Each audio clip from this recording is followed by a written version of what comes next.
नमस्कार दोस्तों, हम देख रहे थे संस्कृत शिक्षण विधियाँ। सभी शिक्षक भर्तियों के लिए बहुत ही इंपॉर्टेंट ये टॉपिक रहता है हमारा। और दोस्तों, विशेषकर जो रीट है, सीटेट, यूपीटेट, जो टेट एग्जाम होते हैं उनके अंदर संस्कृत शिक्षण विधियाँ पूछी जाती है। 10 नंबर की ये प्रश्न रहते हैं। और अगर आपने ये हमारी क्लासेस सभी अटेंड कर ली तो आपके ये 10 प्रश्न है जो तैयार हो जाएंगे। प्ले लिस्ट बनी हुई है संस्कृत शिक्षण विधियां कोर्स के नाम से, वहां पर जाकर आप 1 से 8 तक की क्लास अटेंड कर सकते हैं। और आज हमारी जो क्लास नंबर 9 रहेगी, इसके अंदर हम अध्ययन करने वाले हैं व्याकरण शिक्षण की विधियां। संस्कृत के अंदर शिक्षण विधियों का अध्ययन कर रहे थे, तो आज हम देखेंगे व्याकरण शिक्षण की जो विधियां हैं उनके बारे में अंदर। मित्रों, व्याकरण शिक्षण की जो विधियों का आज हम यहां पर अध्ययन करेंगे, उसके अंदर प्राचीन विधियां रहेगी और नवीन विधियां रहेगी। प्राचीन 9 विधियों के बारे में अध्ययन करेंगे और नवीन 3 विधियां हैं जो व्याकरण शिक्षण में चलती है, उनके बारे में अध्ययन करेंगे। और अगर आपने ये क्लास अटेंड कर ली तो आपका इनसे रिलेटेड क्वेश्चन कभी भी गलत नहीं होगा। दोस्तों, सबसे पहले एक बार सभी मित्र वीडियो को लाइक, शेयर और जो नए साथी है वो चैनल को सब्सक्राइब करें। शिक्षण विधियां प्लस व्याकरण अगर संपूर्ण है, आप अध्ययन करना चाहते हैं तो कुचामन ऑनलाइन क्लासेज ऐप को डाउनलोड करके स्टोर से आप संपूर्ण चीजें प्राप्त कर सकते हैं। तो चलते हैं आज की क्लास की ओर। शेयर कर दे एक बार सभी साथी क्लास को। व्याकरण शिक्षण की सबसे पहले हम देखने वाले हैं प्राचीन विधियां दोस्तों, जिसमें प्राचीन विधियों में हमारी पहली विधि है सूत्र विधि। कौन सी है मित्रों? सूत्र विधि है दोस्तों। चलो देखते हैं इसके बारे में क्या है सूत्र विधि।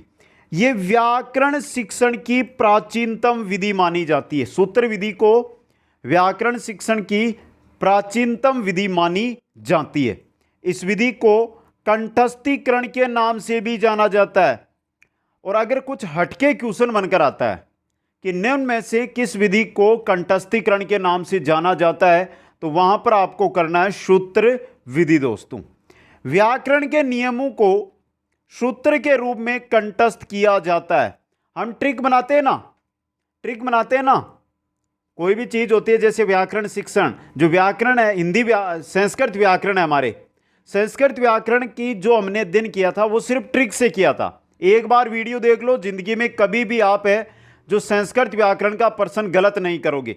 उसी प्रकार जो सूत्र विधि होती है, इसके अंदर क्या होते हैं, जो व्याकरण के जो भी नियम है उनको क्या बनाया जाता है, सूत्र बनाया जाता है। उनका सूत्र बना लिया जाता है और सूत्र के अनुसार उनको क्या किया जाता है, कंठस्थ किया जाता है दोस्तों। घटे समुद्र पूर्णम, अर्थात गागर में सागर, इस विधि का मुख्य उद्देश्य है। अगर व्याकरण की हम बात करते हैं, व्याकरण शिक्षण की अगर हम बात करते हैं, तो वहां पर अगर हम सूत्र विधि को लागू करते हैं तो यह हमारे लिए गागर में सागर होता है। क्योंकि व्याकरण में आपको पता है हर लाइन में एक सूत्र मिलता है। अगर हम सूत्र को, जो हमें नियम मिलते हैं, सूत्र या नियम मिलते हैं, उनको सूत्र यानी ट्रिक बनाकर याद करेंगे तो वहां पर सूत्र विधि आपकी लागू हो जाएगी।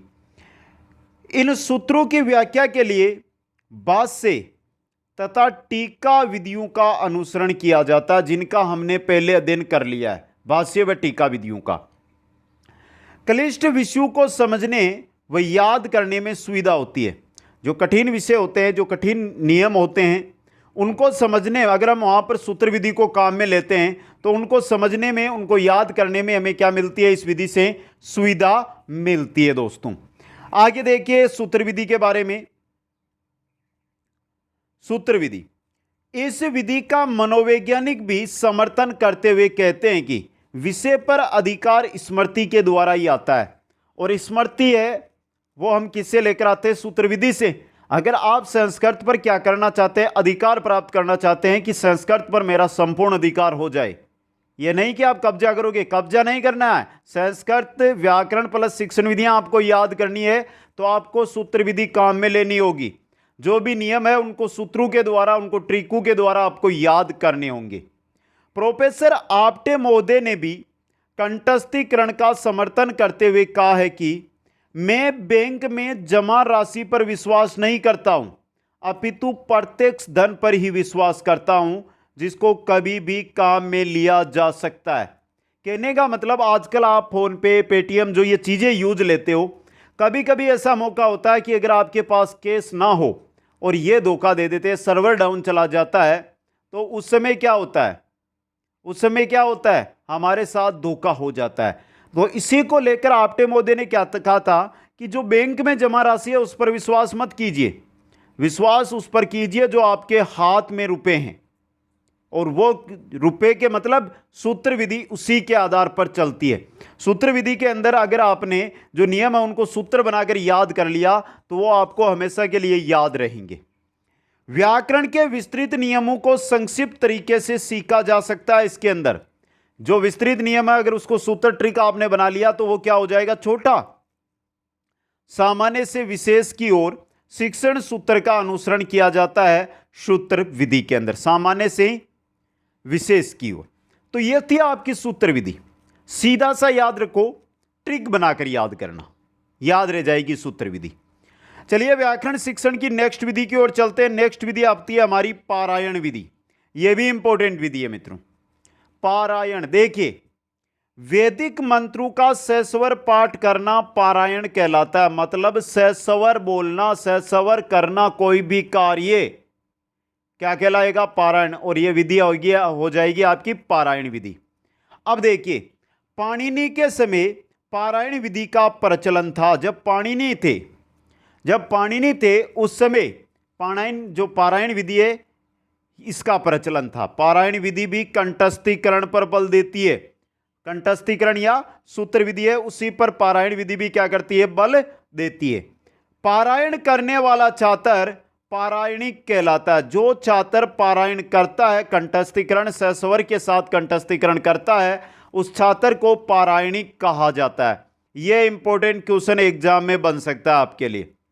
आगे देखिए, पाठ की कठिनता और सरलता के आधार पर पारायण अनेक प्रकार का होता है। जैसे एक सुधि करने वाले छात्र को एकानयिक कहते हैं। एक अशुद्धि करने वाला जो छात्र होता है पारायण विधि के द्वारा सहस्वर वाचन करते समय उसको क्या कहा जाता है, एकानयिक कहते हैं दोस्तों। जो दो अशुद्धि करे उसको दैनिक कहते हैं। तो यहां पर एकानयिक दैनिक ये दोनों इंपॉर्टेंट रहेंगे। और पारायणिक किसको कहा जाता है ये भी आपके लिए इंपॉर्टेंट रह सकता है। आगे देखिए, इस विधि के द्वारा प्राप्त ज्ञान आगामी वंश परंपरा के लिए क्या रहता है, सुरक्षित रहता है। जो आपने कंठस्थीकरण कर लिया, जो आपने सहस्वर वाचन के द्वारा पढ़ लिया, तो वो क्या रहेगा, आगामी वंश के लिए भी सुरक्षित रहेगा। यह थी दूसरी विधि। व्याकरण शिक्षण की प्राचीन विधियों में तीसरी विधि आती है अर्थ अवबोध विधि या वाद विवाद विधि दोस्तों। अर्थ अवबोध विधि या वाद विवाद विधि दोस्तों। इस विधि में कंठस्थीकरण के साथ अवबोध पर भी बल दिया जाता है। अर्थ अवबोध विधि के अंदर कंठस्थीकरण यानी सूत्र विधि के साथ साथ अवबोध पर क्या दिया जाता है, बल दिया जाता है। और पतंजलि ने भी कंठस्थीकरण पर दिया है बल, पाणिनि ने भी दिया है, और यहां पर देखिए पतंजलि भी दे रहे हैं। अब देखिए अर्थ अवबोध विधि या वाद विवाद विधि है जो किस प्रकार काम करती है। सबसे पहले भाषण, फिर पराक कथन, फिर समयक ज्ञान, फिर प्रतिश्रवण यानी दोबारा सुनना, फिर जिज्ञासा आदि शब्द वाद विवाद के क्या होते हैं, द्योतक होते हैं। और यहां से सीधा ही क्वेश्चन आएगा अगर आता है तो। निम्न में से वाद विवाद विधि का द्योतक नहीं है। तीन इनमें से रहेगा, एक अन्य दिया जाएगा। तो याद कर लेना, ये 5 ही शब्द है जो आपको याद रखने हैं। प्राचीन काल में जो शिष्य वाद विवाद में विजयी होता था वह उस विषय का अधिकारी माना जाता था। उस विषय का जो वाद विवाद के अंदर जिस विषय का वाद विवाद चलता था और जिसके अंदर जो शिष्य विजय हो जाता था, 1 नंबर पे आता था, मेरिट में 1 नंबर पे आता था, उसको उसका अधिकारी, उस विषय का अधिकारी माना जाता था दोस्तों। आगे चलते हैं, चौथी जो हमारी विधि आती है वो आती है हमारी व्याख्या विधि। व्याख्या विधि, प्राचीन विधियां पढ़ रहे हैं, प्राचीन में चौथी विधि है व्याख्या विधि। प्राचीन काल में सूत्रों को स्पष्ट करने के लिए व्याख्या विधि का अनुसरण किया जाता था। कोई भी चीज है अगर आपको समझ में नहीं आ रहा है तो उसका हम विस्तृत अध्ययन करते हैं, उसकी व्याख्या करते हैं, उसके एक एक चीज को खोलकर आपके सामने रखते हैं तो आपको समझ में आ जाती है। यही चीज व्याख्या है दोस्तों। और जो व्याख्या विधि है ये प्राचीन काल से आ रही है। जो सूत्र होते हैं, जो नियम होते हैं, वो सीधे समझ में नहीं आते हैं, लेकिन उनकी जब व्याख्या कर दी जाती है, उनका सारांश आपको बता दिया जाता है संपूर्ण, तो आपको समझ में आ जाते हैं। प्राचीन विधि के साथ ये व्याकरण शिक्षण की नवीन विधि भी है। तो जो व्याख्या विधि है इसको प्राचीन समय में भी काम में लिया जाता था और वर्तमान में भी उससे अधिक काम में लिया जा रहा है दोस्तों। व्याकरण शिक्षण की इस विधि के 4 अंग होते हैं। व्याख्या विधि के 4 अंग है। पहला है चर्चा सूत्रों का विग्रह करना। जो सूत्र है जिस पर हमें चर्चा करनी है उनका विग्रह करेंगे, फिर उन पर उदाहरण लेंगे, फिर उन पर प्रत्युदाहरण यानी दूसरी प्रकार का दूसरा उदाहरण, और फिर वाक्याध्यार, उस पर वाक्य का निर्माण करेंगे दोस्तों। तो ये चौथी विधि प्राचीन विधि और साथ में ये नवीन विधि के अंदर भी इसकी जो है गणना की जाती है। 5वीं विधि की ओर अगर हम चलें तो आती है हमारी अन्वय व्यतिरेक विधि दोस्तों। देखिए अन्वय व्यतिरेक विधि के बारे में, प्रकृति और प्रत्यय, प्रकृति और प्रत्यय एक शब्द की बात कर रहे हैं हम, क्या उसकी प्रकृति है क्या उसमें प्रत्यय। देखिए प्रकृति और प्रत्यय के स्पष्ट ज्ञान के लिए पतंजलि ने इस विधि को क्या माना है, उपयुक्त माना है। कोई शब्द है जिसके बारे में अगर आप संपूर्ण उसके बारे में जानकारी लेना चाहते हैं, कौन सा प्रत्यय है, क्या उसकी प्रकृति है, कौन सी धातु उसमें लगी हुई है, तो उसके लिए सर्वश्रेष्ठ रहती है अन्वय व्यतिरेक विधि दोस्तों। देखिए हरि इस शब्द इस पद का उच्चारण करने में इसके साथ जुड़े हुए शुभ प्रत्यय का भी श्रवण होता है। तो हमें यहां पर पता चला कि हरि के अंदर कौन सा है जो प्रत्यय लगा हुआ है, तो यही है अन्वय व्यतिरेक विधि। इस प्रकार किसी भी अर्थ का ध्वनि विशेष के साथ इसकी उपस्थिति तथा अनुपस्थिति विद्यार्थी को प्रकृति और प्रत्यय के अर्थ ज्ञान के लिए बाध्य करती है। इसलिए यह विधि शब्द स्वरूप के ज्ञान को स्पष्ट करती है। एक शब्द है जिसका अगर आप स्पष्ट ज्ञान प्राप्त करना चाहते हैं तो वहां पर क्या उसकी प्रकृति है, क्या उसमें प्रत्यय लगा हुआ है, उसके बारे में अगर आप जानकारी लेंगे तो वो मिलेगी आपको अन्वय व्यतिरेक विधि के द्वारा। आगे चलते हैं नेक्स्ट विधि में। 6वीं जो विधि आती है प्राचीन विधियों में वो है आपकी अव्याकृति विधि दोस्तों। ये भी इंपॉर्टेंट विधि है। सबसे इंपॉर्टेंट पहली लाइन से इससे क्वेश्चन बनता है जो बहुत एग्जामों में पहले भी आ चुका है। इसे भाषा संसर्ग विधि के नाम से भी जाना जाता है। अव्याकृति विधि है, इसको भाषा संसर्ग विधि भी कहते हैं दोस्तों, उपनाम दूसरा नाम है इसका। इस विधि में व्याकरण की शिक्षा है जो पृथक रूप से नहीं दी जाती है। व्याकरण की जो शिक्षा है वो पृथक रूप से नहीं दी जाएगी। जैसे यहां पर हम पढ़ रहे हैं, यहां पे अभी जो अध्ययन कर रहे हैं, अब यहां पर देखिए जैसे हम व्याकरण की बात कर ले, ये एक शब्द आ गया। अगर हम अध्ययन कर रहे हैं जिस प्रकार क्लास में अध्ययन चलता है तो वहां पर क्या है कि जैसे व्याकरण है तो व्याकरण में कौन सा उपसर्ग लगा हुआ है, कौन सा इसमें मूल शब्द है, यह जानकारी जैसे अध्ययन किया जाता है बीच में जो शब्द आता है जिसके बारे में बताना रहता है वहीं पर बता दिया जाता है। भाषा शिक्षण के साथ साथ ही व्याकरण का ज्ञान भी इसी विधि में करवाया जाता है दोस्तों। जिस प्रकार मातृभाषा व्याकरण के ज्ञान के बिना भी सीखी जा सकती है, उसी प्रकार संस्कृत को भी शुद्ध प्रयोग, शुद्ध भाषा प्रयोग से सीखा जा सकता है। अव्याकृति विधि कहती है कि आप मातृभाषा है क्या उसमें जो मातृभाषा व्याकरण है वो पहले सीखते हैं या भाषा सीखते हैं, भाषा पहले सीख जाते हैं। उसी प्रकार अगर आप शुद्ध उच्चारण करते हैं तो संस्कृत को भी आप बिना व्याकरण के सीख सकते हैं। ये प्राथमिक स्तर के लिए क्या मानी जाती है, उपयोगी मानी जाती है दोस्तों। अगली विधि आती है हमारी आगमन विधि। नाम से पता चल गया आपको कौन सी विधि है, क्या है आ। अगर आ दिखाई देना तो सीधा से याद रखना कि उदाहरण दिया गया आपको और उदाहरण से आपको नियम का क्या करना है, प्रतिपादन करना है मित्रों। उदाहरण से नियम का प्रतिपादन। यह विधि विशेष से सामान्य, उदाहरणों से नियम, तो 2 सिद्धांत है ये याद रखने आपको। ये 2 सिद्धांत सूत्र है जो याद रखने कि आगमन विधि निम्न में से किस सूत्र का अनुसरण करती है। वहां पर याद रखना है एक तो विशेष से सामान्य आ सकता है या उदाहरण से नियम आ सकता है। उदाहरण से नियम आजकल नॉर्मली सबको पता रहता है तो यह बहुत कम पूछा जाता है, जबकि पूछा जाता है विशेष से सामान्य। तो आगमन विधि है जो आपके विशेष से सामान्य सिद्धांत या उदाहरण से नियम के और जो सूत्र है उसका अनुसरण करती है। आगे देखिए, पाणिनि ने आगमन विधि के आधार पर ही सूत्रों को क्रमबद्ध रूप में प्रस्तुत किया है। तो सबसे इंपॉर्टेंट, पाणिनि ने किस विधि में जोर दिया? आगमन और निगमन विधियां हैं, तो पाणिनि ने तो आगमन पर दिया है, निगमन पर किसने दिया है? पतंजलि ने। दोनों को याद रखना है दोस्तों। आगमन विधि पाणिनि ने जो सूत्र दिए, जो सूत्रों को क्रमबद्ध रूप दिया, वो किस पर दिया? आगमन विधि के आधार पर। उदाहरण के बाद नियम की ओर दोस्तों। इसी प्रकार देखिए, 8वीं जो हमारी विधि है, प्राचीन विधि, उनमें आती है निगमन विधि। कौन सी है? निगमन विधि। पतंजलि ने निगमन विधि को तथा पाणिनि ने आगमन विधि को व्याकरण शिक्षण के लिए सर्वाधिक उपयोगी माना है। तो यहां से देखिए, पतंजलि किसको मान रहे हैं? निगमन विधि को मान रहे हैं। तो पतंजलि ने यूज किसका किया है? उपयोग किसका किया है? निगमन विधि का किया है। पाणिनि किस पर जोर दे रहे हैं? आगमन विधि पर दे रहे हैं। कहने का मतलब पाणिनि ने अपने सूत्रों में किसका उपयोग किया है? आगमन विधि का किया है। पतंजलि ने निगमन विधि का किया है। और व्याकरण शिक्षण के लिए सीधा क्वेश्चन पूछे कि निगमन या पतंजलि ने किस विधि को व्याकरण शिक्षण के लिए उपयोगी माना है, तो निगमन होगी।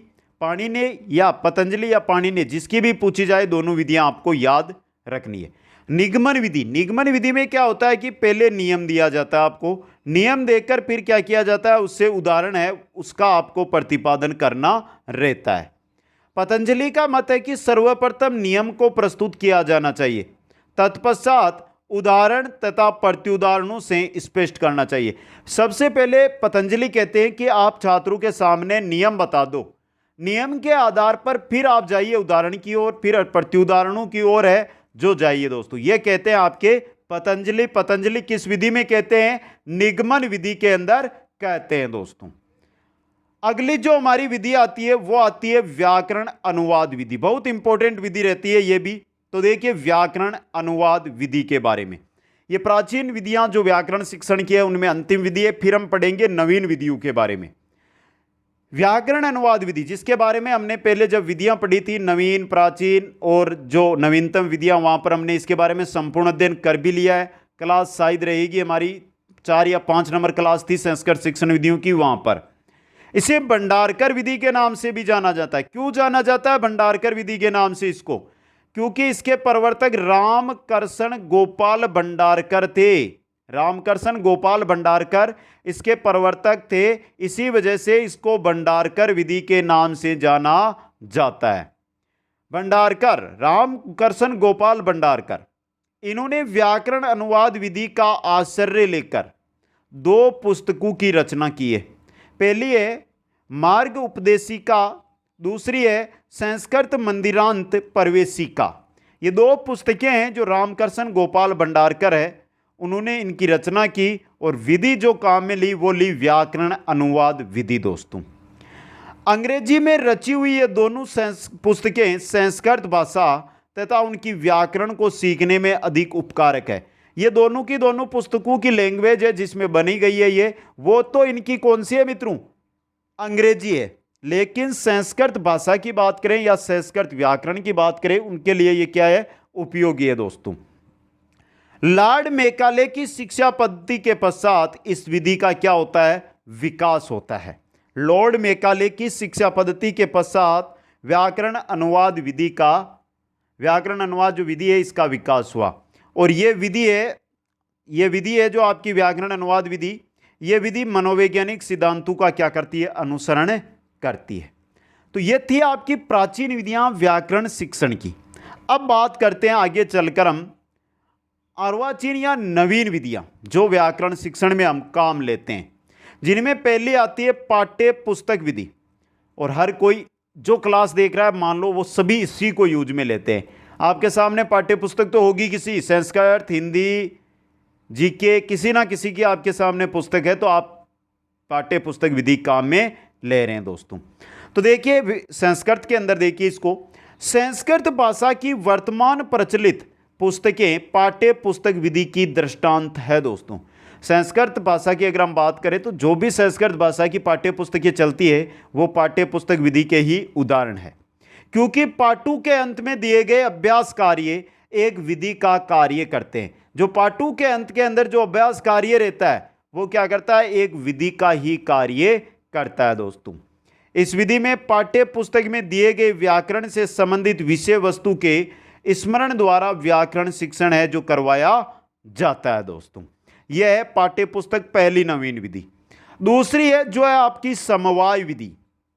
कौन सी है मित्रों, समवाय। नवीन विधियों में समवाय विधि, इसे सहयोग विधि के नाम से भी जानते हैं। समवाय विधि को सहयोग विधि भी कहा जाता है दोस्तों। इस विधि में व्याकरण की शिक्षा पृथक रूप से नहीं दी जाती है।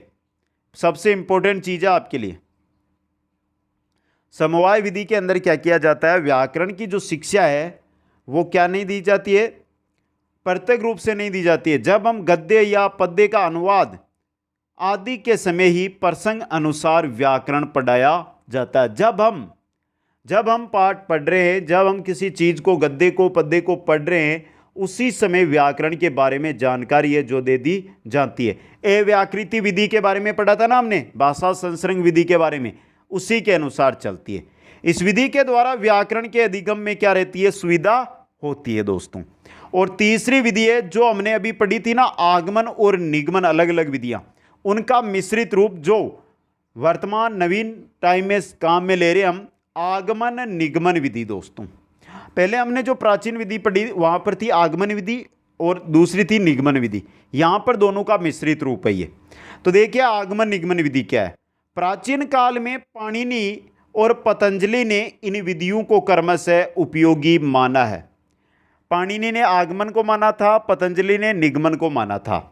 अर्थात पाणिनि ने आगमन को और पतंजलि ने निगमन को क्या माना था, संस्कृत व्याकरण, संस्कृत शिक्षण के लिए उपयोगी माना था। वर्तमान में इन दोनों विधियों का एक साथ प्रयोग करके व्याकरण शिक्षण को रुचिकर बनाया जाता है। इन दोनों विधियों का मिश्रित रूप है जो वर्तमान में आपको देखने को मिलेगा। और आगमन निगमन विधि है जो एक क्या मनोवैज्ञानिक विधि है। इससे शिक्षण सरस व रुचिकर होता है और इसमें छात्र भी सक्रिय रहते हैं, शिक्षक और छात्र दोनों सक्रिय रहते हैं। तो मित्रों आज की जो संस्कृत शिक्षण विधियों की हमारी क्लास थी जिसमें हमने व्याकरण की शिक्षण विधियों के बारे में अध्ययन किया दोस्तों। आगे की जो हमारी क्लास नंबर 10 रहेगी उसके अंदर हम अध्ययन करने वाले हैं दोस्तों हम गद्य की शिक्षण विधियां, गद्य की जो शिक्षण विधियां हैं उनके बारे में। तो सबसे पहले आपसे आशा चाहता हूं कि आप एक बार कमेंट करके मेरे को बता दें कि क्लास कैसी लग रही है। सभी साथी जो साथी व्याकरण की ट्रिक के साथ, हम ट्रिक के साथ ही क्लासें लेकर आते हैं व्याकरण की, वो भी अटेंड करना चाहते हैं तो कुचामन ऑनलाइन क्लासेज ऐप के स्टोर से आप कोर्स है वो ले सकते हैं नॉर्मल चार्ज के साथ। रही बात इसके अलावा कि अगर आप जो है पूरी क्लासें हैं जो शिक्षण विधियों देखना चाहते हैं तो प्लेलिस्ट बनी हुई है, वहां से भी आप अटेंड कर सकते हैं। आप सभी को बहुत बहुत धन्यवाद। जय हिंद, जय भारत।